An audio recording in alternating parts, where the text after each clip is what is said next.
नमस्कार।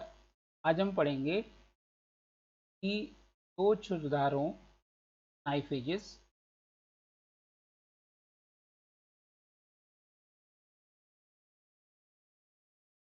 पर रखी बीम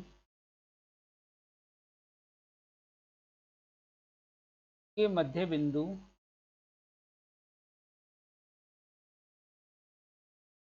पर भार लटकाने पर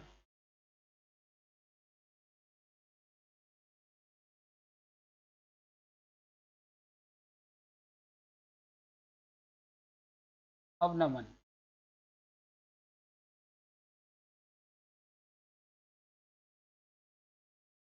यानी depression of beam placed at two knife edges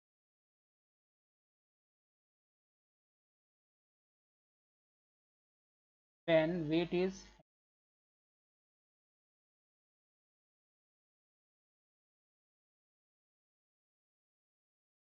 at middle point।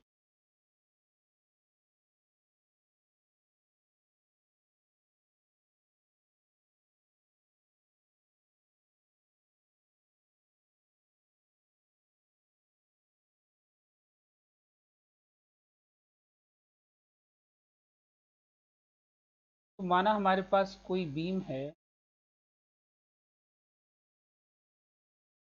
और ये दो नाइफ एजेस के ऊपर रखी है। इसका क्रॉस सेक्शन एरिया या तो सर्कुलर है या रेक्टेंगुलर है। ये दो नाइफ एजेस K1 और K2 के ऊपर इस प्रकार से रखी है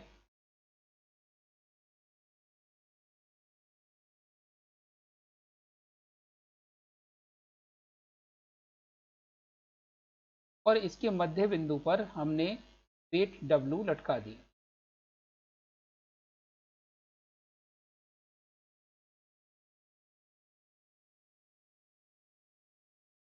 दोनों नाइफ एजेस के बीच की डिस्टेंस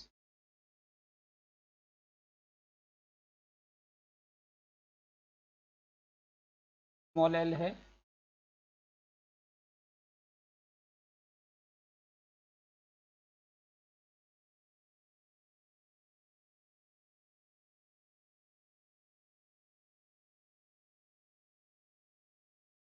माना जब हम वेट W लटकाते हैं तो इसका झुकाव हो जाता है और ये इस प्रकार से बेंड हो जाएगी।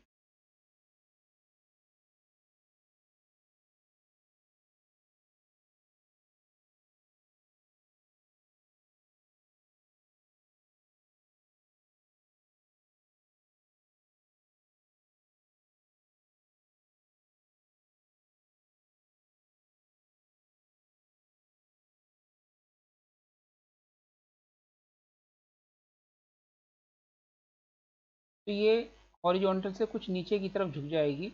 जितना ये नीचे झुक जाती है वो इसका डिप्रेशन या अवनमन कहलाता है।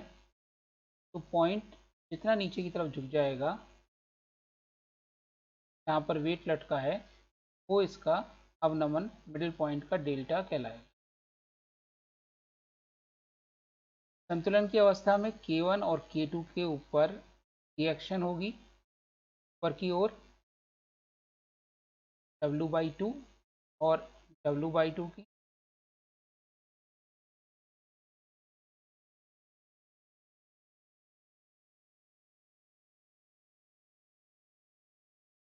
माना गामा यंग प्रत्यास्थता गुणांक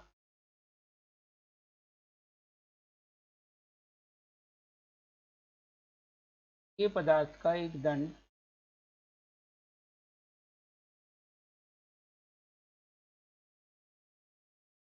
दो नाइफ एजेस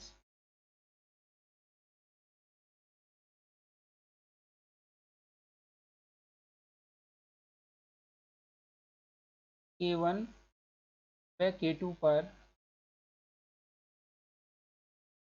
अनुसार रखा है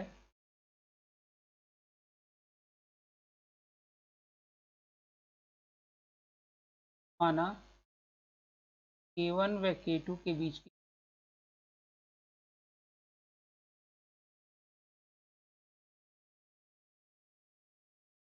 स्मॉल एल व मध्य बिंदु पर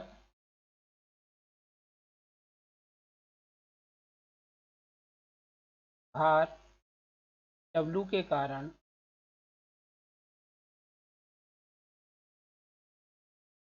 मध्य बिंदु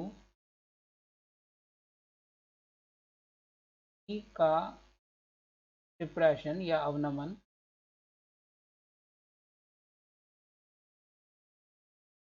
dash equal to delta small delta है।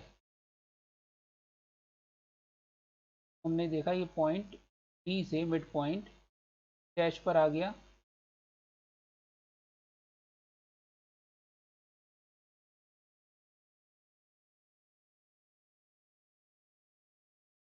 साम्यावस्था में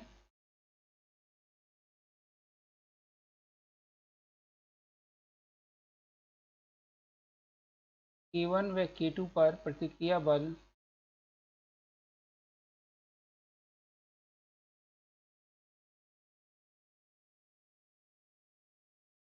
W/2 होंगे।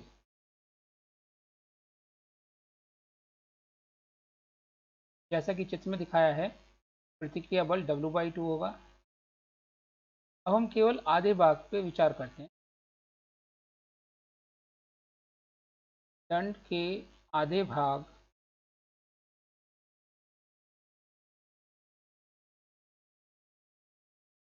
D K2 को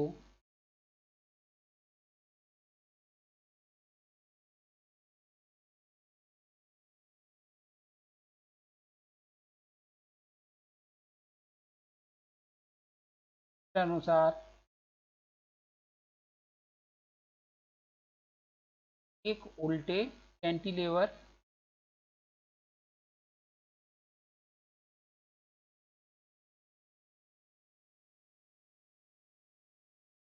के तुल्य मान सकते हैं।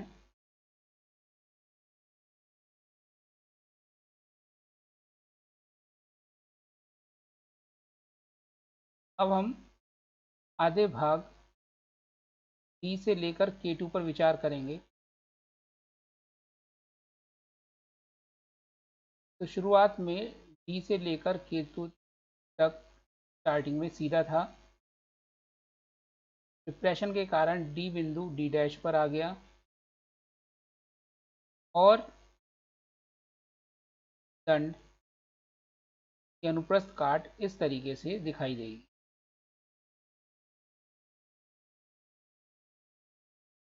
इसका मुक्त सिरा पर बल W/2 ऊपर की ओर है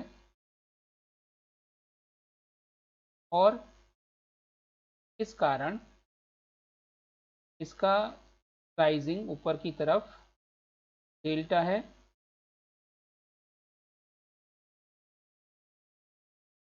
इस कैंटिलीवर की लंबाई L/2 है।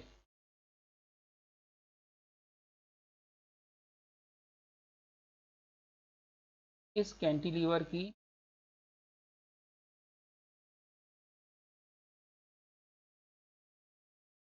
लंबाई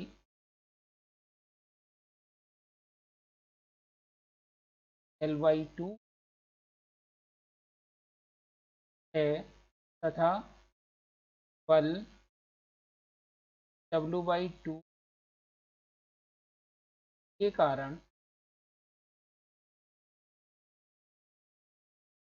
मुक्त सिरा का राइजिंग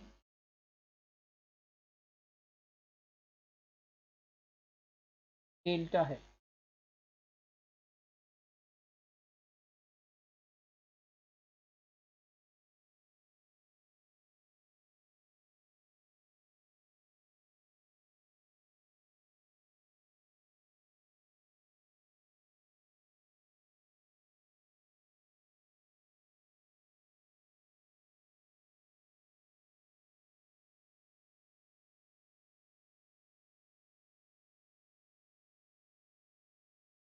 हमने बिंदु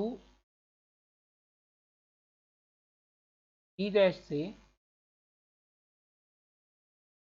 x डिस्टेंस पर एक बिंदु C माना के कोऑर्डिनेट x y हैं।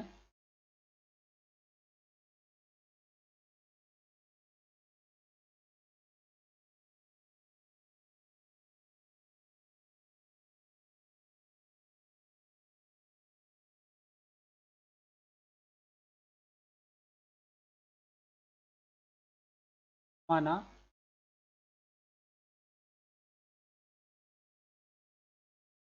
फिर सिरे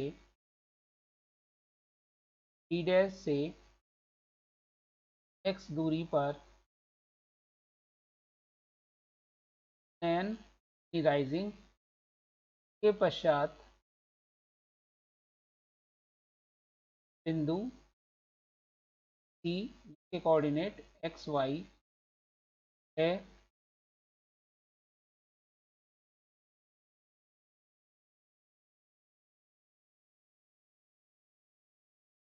बिंदु C पर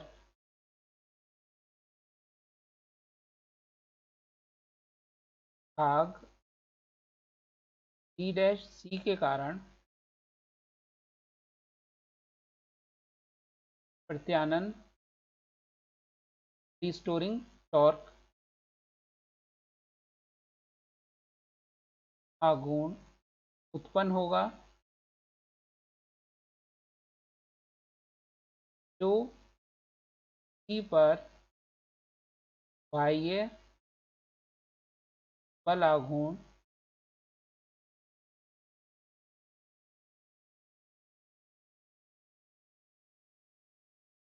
W/2 L/2 माइनस x को संतुलित करेगा।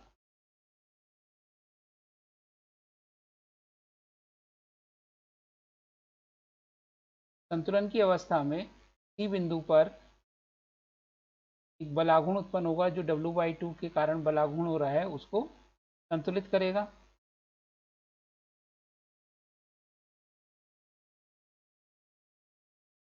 तभी ये संतुलन की अवस्था में होगा और इसकी दिशा दक्षिणावर्त होगी।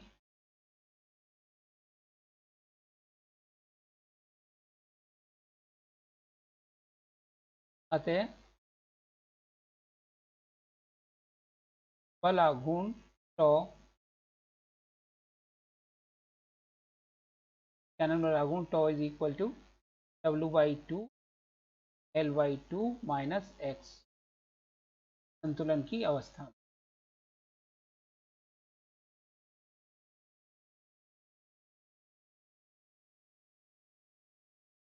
ये हो गया इक्वेशन नंबर 1।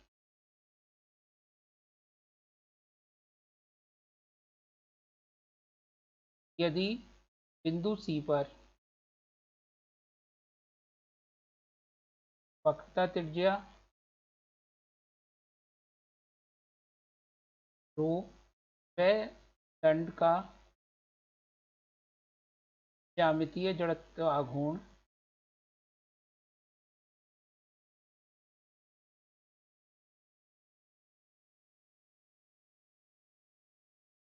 I हो तो हम जानते हैं कि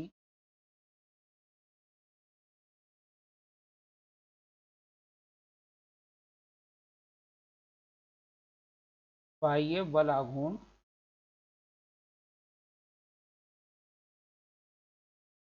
टॉ equal to gamma I over rho होता है।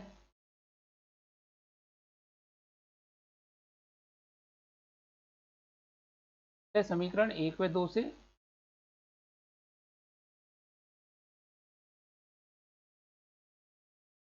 Gamma I by rho equal to W/2 L/2 minus,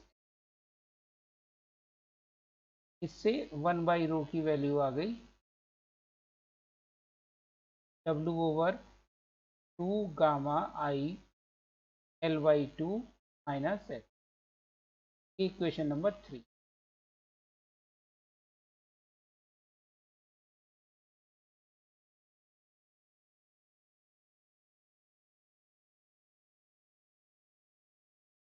coordinate geometry से हम जानते हैं कि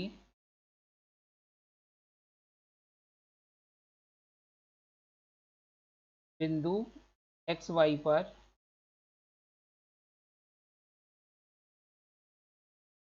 वक्रता त्रिज्या rho is equal to 1 plus d y over d x का whole square raise to power by two divided by d square y over d x square होता है। अवनमन y कम होने पर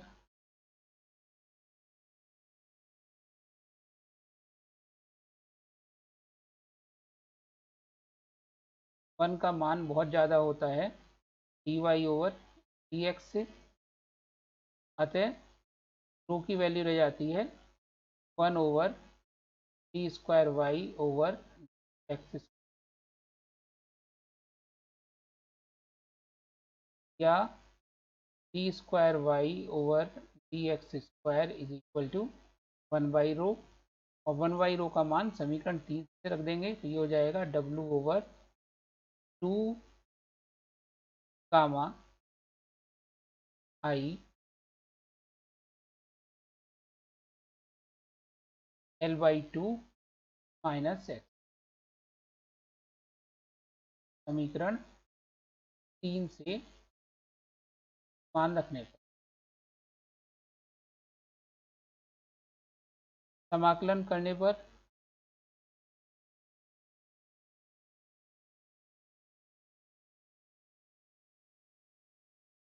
d y over d x is equal to W over 2 gamma I, तो constant है अंदर हो गया L by two x minus x square by two plus some integration constant A1 समाकलन नियतांक।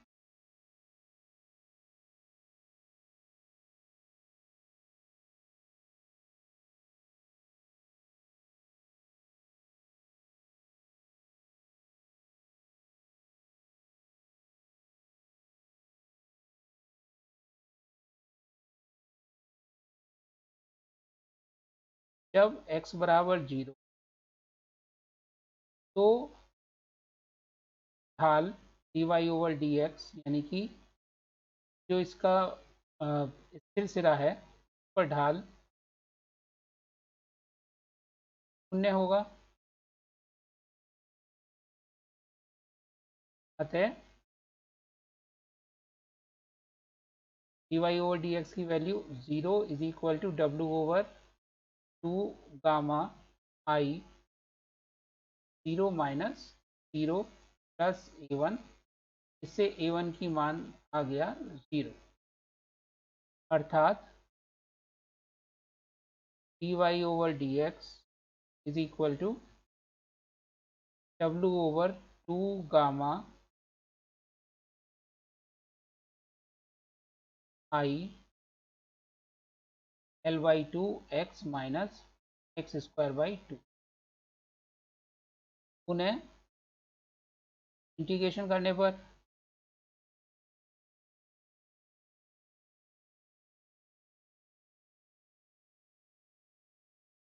y is equal to W over twice gamma I L by two x square by two minus 1 by two x square by x cube by 3 plus some integration constant A2 समाकलन नियतांक है।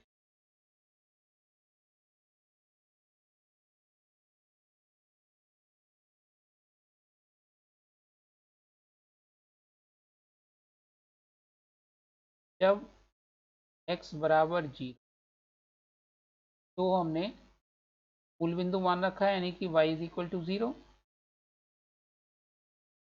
अतः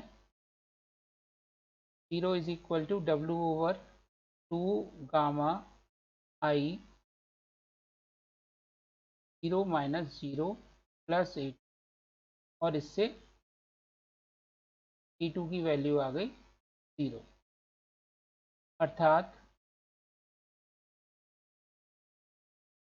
y is equal to W/2 gamma I, अंदर हो गया L x² 4 minus x³ 6। इसमें से हम 1/2 कॉमन ले सकते हैं, तो W/4 gamma I L x² 2 minus x³ 3।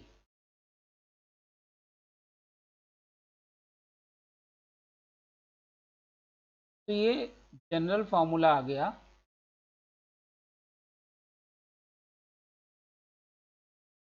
कि मध्य बिंदु से x दूरी पर कितना डिप्रेशन होगा या अवनमन होगा।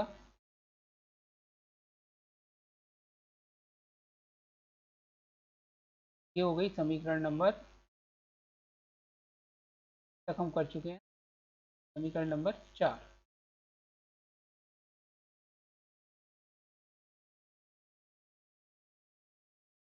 समीकरण 4 से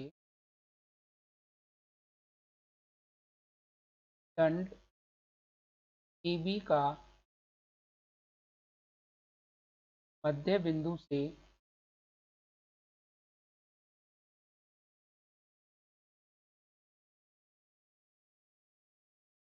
x दूरी पर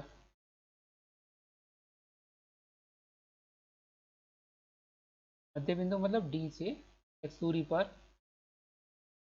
उन्नयन अथवा दंड का अवनमन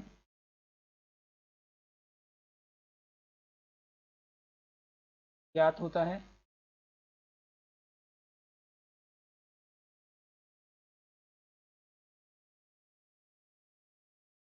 मध्य बिंदु E का अवनमन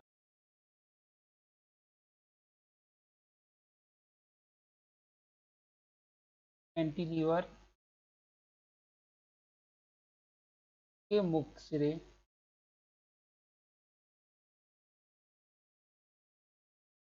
K2 के उन्नयन delta equal to D dash के बराबर होगा।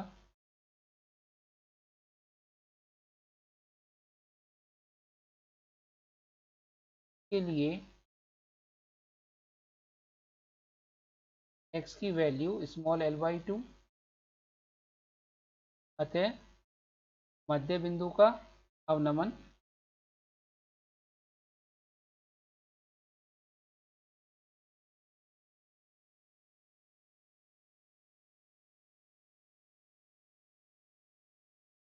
Delta is equal to W/4 gamma I L/2 to L²/4 minus L³ 3 to 8, that is W/4 into 8 gamma I L³ minus L³/3, W/32 gamma I into twice L³/3। तो इससे अवनमन का value आ गया W/48 gamma I L³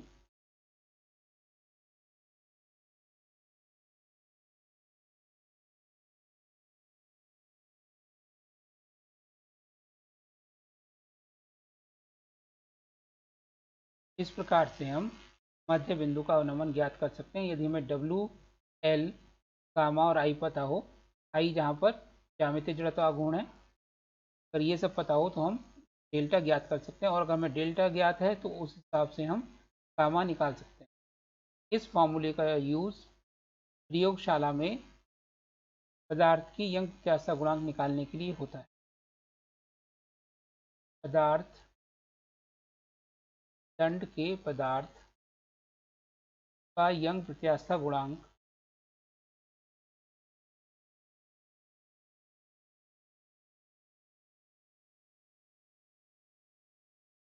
gamma is equal to W L cube over 48 I delta. इस फार्मूले की सहायता से हम प्रयोगशाला में गामा का मान ज्ञात कर लेते हैं।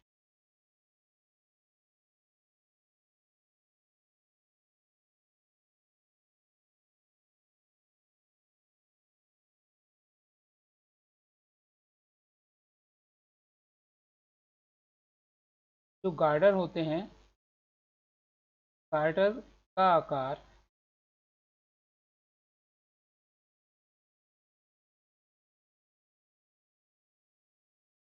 आई के रूप में होता है।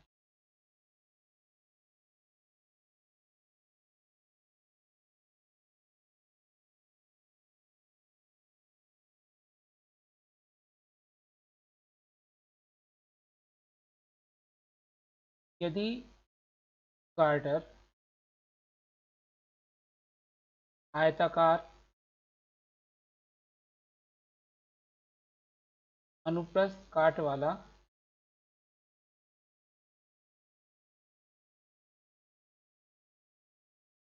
दंड होगा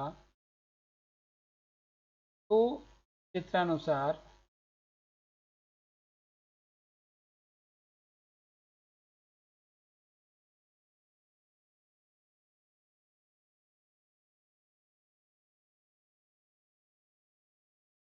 जब इस पर भार रखा जाएगा,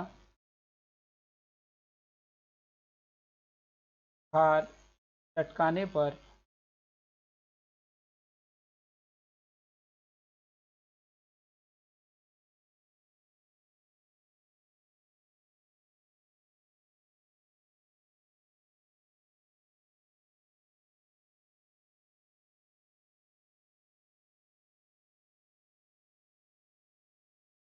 सबसे अधिक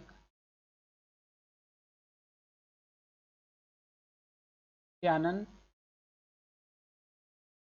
बल आघूर्ण ऊपरी व निचले पृष्ठों पर होगा।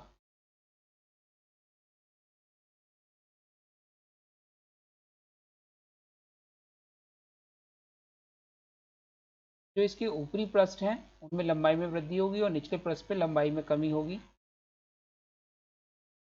और बीच में उदासीन अक्ष होगा।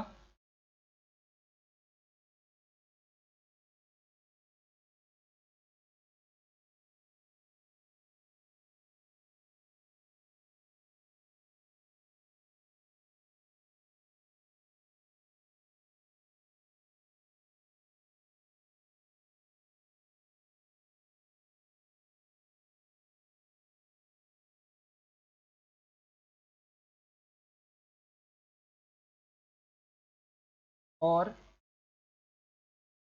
उदासीन अक्ष के आसपास पास वाले पृष्ठों में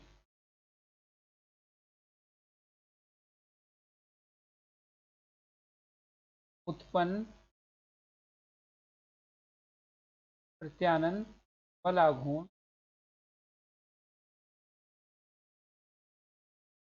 बहुत कम होगा,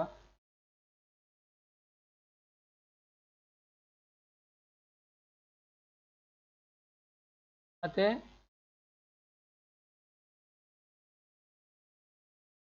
कार्टर का मूल्य कम करने के लिए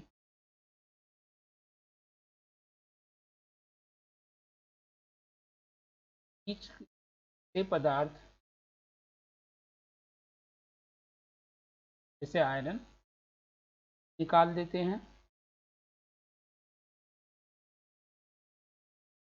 और इसका आकार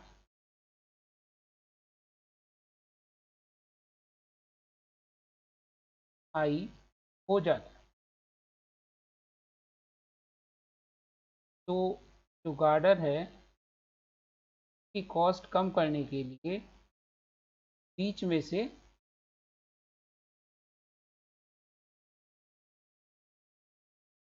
कुछ मटेरियल को हटा देते हैं।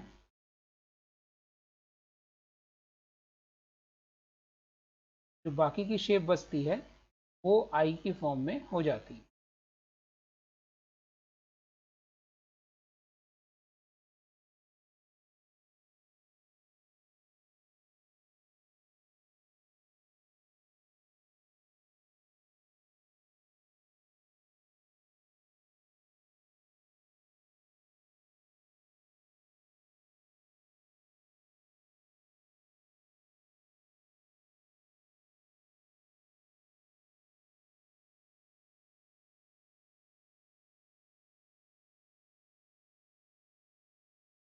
अधिक वजन संभालने के लिए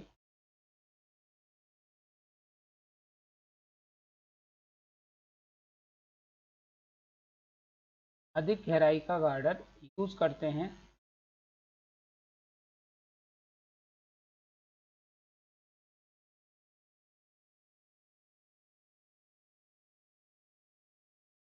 क्या हम ये कह सकते हैं कि गार्डर की जो भुजा लंबी होती है उसे हम गहराई के तौर पर इस्तेमाल करते हैं, ना कि चौड़ाई के तौर पर। तो हम जानते हैं कि अवनमन का सूत्र जो आता है, गार्डर दो दीवारों पर रखा हुआ होता है तो इसके लिए हम मध्य बिंदु पर भारित दंड वाला सूत्र लगाएंगे। W is delta is equal to W L cube over 48 gamma आई।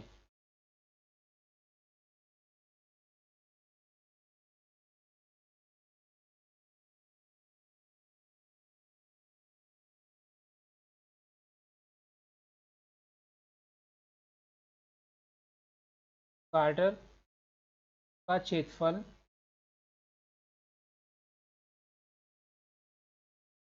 अनुप्रस्थ क्षेत्रफल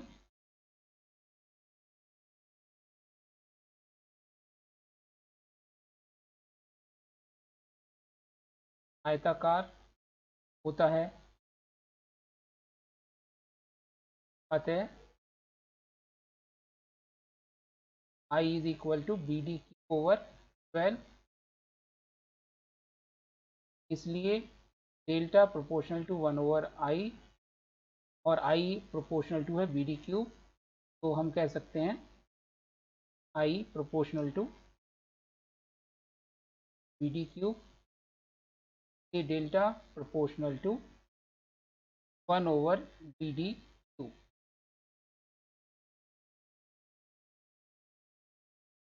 तो यदि चौड़ाई दुगनी की जाएगी, चौड़ाई मतलब बी,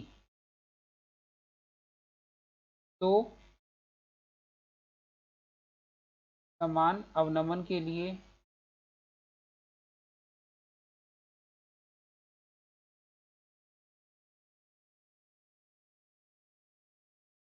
दुगना भार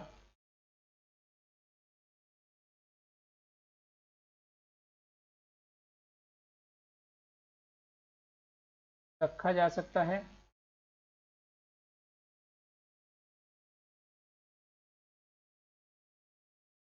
और यदि गहराई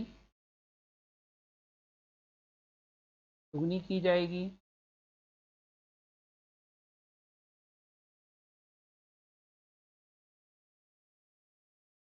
तो अगर हम अवनमन समान रखें तो हम देखते हैं delta proportional to weight upon B D Q. इससे रिजल्ट निकल के आता है डेल्टा की वैल्यू अगर हम समान रखें तो W2/W1 equal to B1 cube upon, ऊपर आएगा D2 क्यूब अपॉन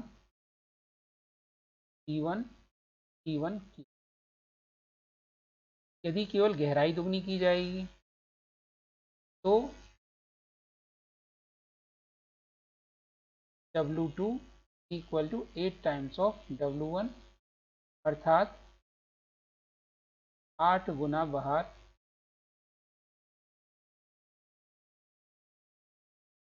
समान अवनमन के लिए रखा जा सकता है।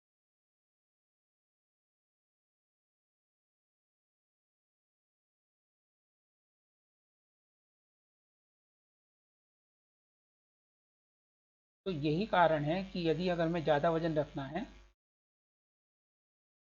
तो हमें गहराई को नीचे की तरफ रखना होता है। हम कहते हैं कि हमने गार्डर खड़ा रखा।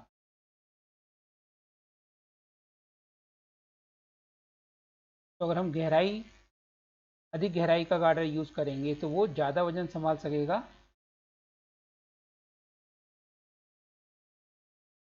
ये तो हुआ मध्य बिंदु पर भारित दंड और उसका एग्जाम्पल गार्डर।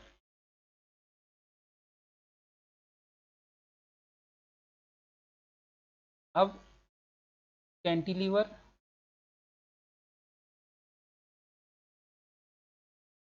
कैंटिलीवर क्या होता है कि यदि एक समान द्रव्यमान या मास वाली किसी छड़ को हम एक सिरे पर स्थिर कर दें और दूसरे सिरे पर बल लगाएं। कैंटिलीवर क्या होता है कि एक सिरे पर दृढ़ दंड के सिरे पर बल लगाने से दंड मुड़ जाता है।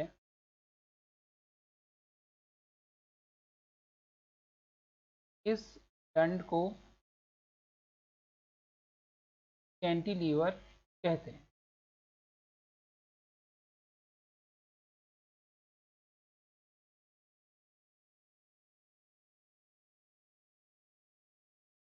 माना चित्रानुसार गामा यंग प्रत्यास्थता गुणांक का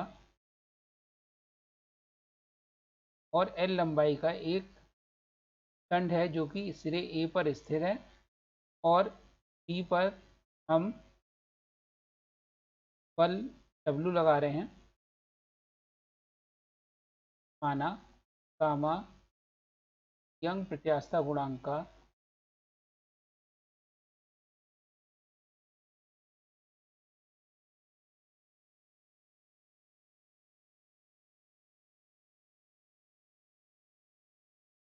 दृढ़ सिरे ए वाला अनुसार दंड है जिसके मुक्त सिरे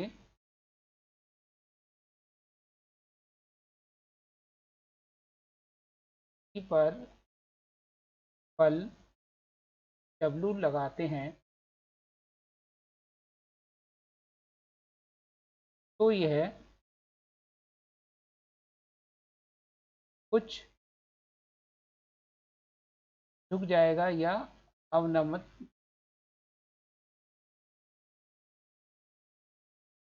डिप्रेस्ड हो जाएगा। तो मान लेते हैं कि इसकी जो नई पोजीशन है वो इस प्रकार से हो गई।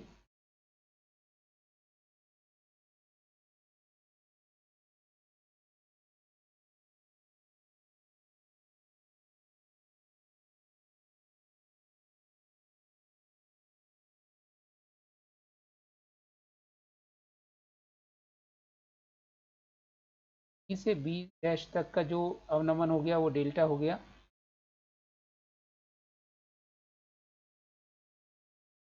माना इसमें एक बिंदु सी है जो पहले सी डैश था, अब सी हो गया और इसके कोऑर्डिनेट हैं एक्स वाई। इसकी स्थिर सिरे से दूरी x है, तो मुक्त सिरे से दूरी l माइनस एक्स होगी, जबकि पूरे दंड की लंबाई स्मॉल l है।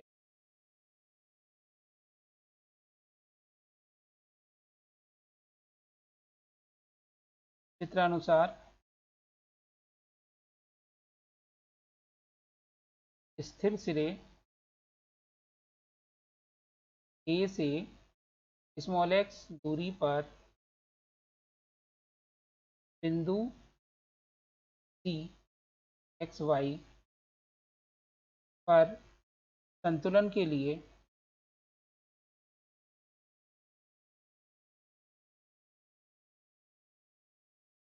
प्रत्यानयन बल आघूर्ण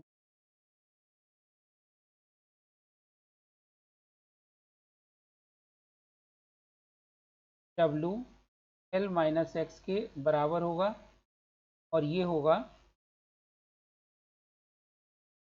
गामा आई बाई रो के। हम जानते हैं बिंदु C यानी एक्स वाई पर वक्रता त्रिज्या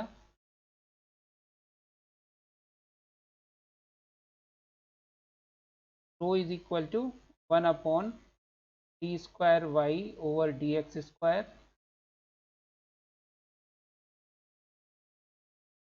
ये जबकि y का मान कम है, जैसा कि इससे पहले वाले डेरिवेशन में हमने किया था। अब दोनों को बराबर रख देंगे और हम जानते हैं कि x बराबर 0 पर ढाल dy over dx is equal to 0 है तथा अवनमन y इज इक्वल टू 0 है। अतः समीकरण 1 व 2 से प्राप्त समीकरण का समाकलन करने पर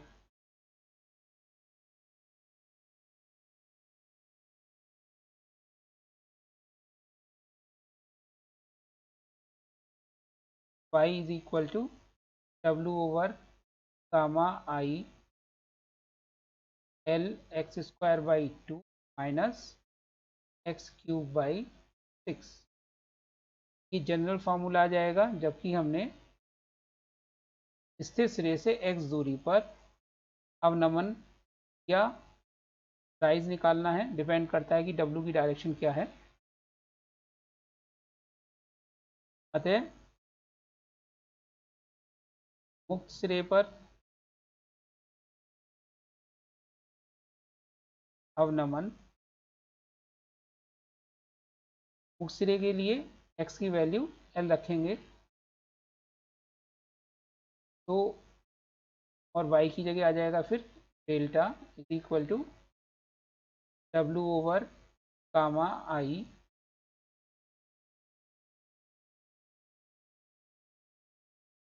L to L square by minus L cube by 6।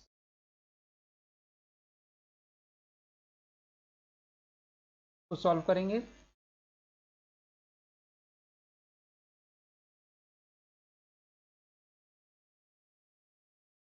ये आ जाएगा,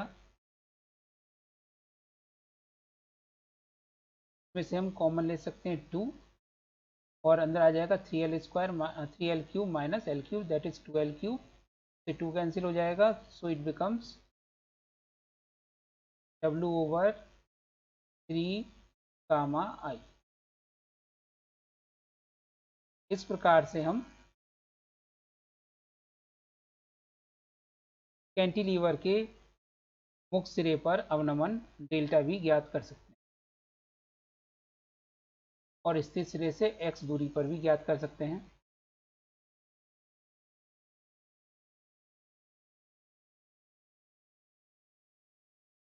प्रैक्टिकली ये देखा जाता है कि जब किसी आप लकड़ी को तोड़ते हैं और लकड़ी एक समान रूप से होती है, तो जहाँ पर आप पैर रखकर तोड़ते हैं तो वहाँ से टूटने की संभावना सबसे अधिक होती है। ऐसा क्यों होता है? यानी एक समान परिच्छेद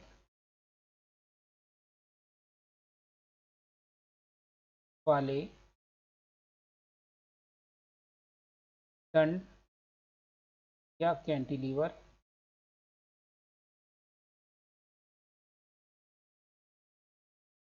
के टूटने की संभावना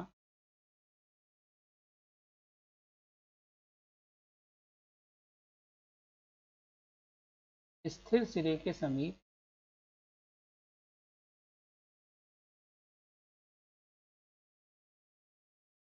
सबसे अधिक होती है।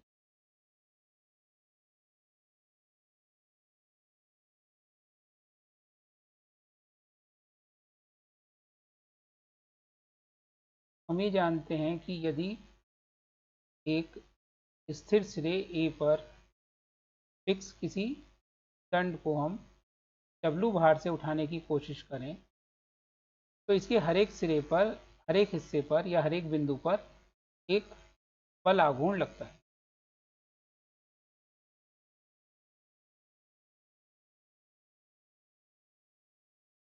इस स्थिति में स्थिर सिरे से x दूरी पर बिंदु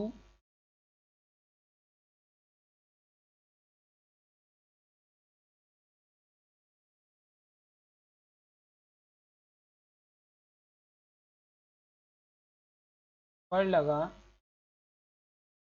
बंकन बल आघूर्ण जो उसे मोड़ने की कोशिश कर रहा है is equal to W L minus X होगा।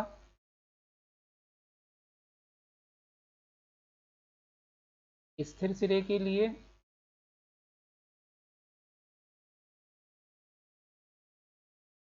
x इज इक्वल टू 0 है बंकन बल आघूर्ण टॉर्क मैक्सिमम होगा, that is equal to WL, और इस कारण ही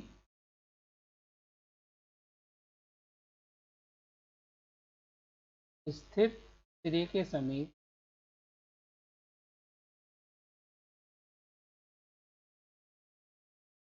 टूटने की संभावना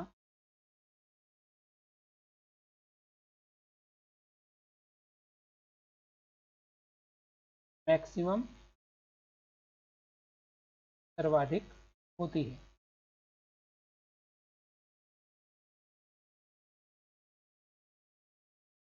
ये हमने पढ़ा एक सिरे पर दृढ़ कैंटिलीवर या मध्य बिंदु पर भारित दंड का अवनमन के लिए डेरिवेशन। धन्यवाद।